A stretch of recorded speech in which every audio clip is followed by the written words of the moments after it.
જસદણમાં એક 6 વર્ષની માસૂમ દીકરી પર બળાત્કાર ગુજારી એના ગુપ્તાંગમાં સળિયા ઘુસાડી દેવાની ઘટના સામે આવી છે। આ ગુજરાત કઈ દિશામાં જઈ રહ્યું છે? 5 વર્ષની, 8 વર્ષની, 10 વર્ષની, 12 વર્ષની બાળકીઓ ઉપર, દીકરીઓ ઉપર આ શું જુલ્મ વર્તાવવામાં આવી રહ્યો છે? કઈ દિશામાં આપણું ગુજરાત જઈ રહ્યું છે? આપણા ગુજરાતના ગૃહમંત્રીના રાજ્યમાં બહેન દીકરીઓ, માતાઓ કેમ સુરક્ષિત નથી? 28 વર્ષથી ભારતીય જનતા પાર્ટીની સરકાર છે, છતાં બહેન દીકરીઓની આબરૂ લૂંટાવાનું કેમ બંધ થતું નથી?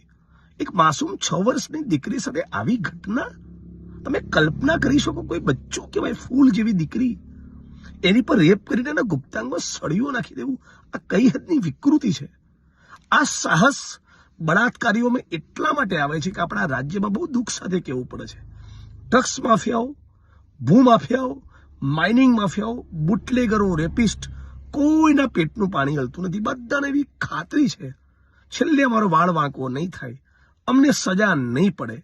જે ગુજરાતની અંદર સામૂહિક બળાત્કારનો ભોગ બનેલી દીકરીના બળાત્કારીઓને જેલમાંથી છોડીને લાડવા ખવડાયો હોય, એનું સ્વાગત સન્માન કર્યું હોય, જે ગુજરાતની વિધાનસભામાં બેસનારો એક કેબિનેટ કક્ષાનો મંત્રી, એક મંત્રી જેની પર બળાત્કારનો આરોપ લાગેલો હોય, જે એક લંપટ લીલાઓ આ ગુજરાતમાં મશહૂર હોય, એવા ચરિત્રહીન ભારતીય જનતા પાર્ટીના માણસોના શાસનમાં આવી ઘટનાઓ ન બને તો શું બને?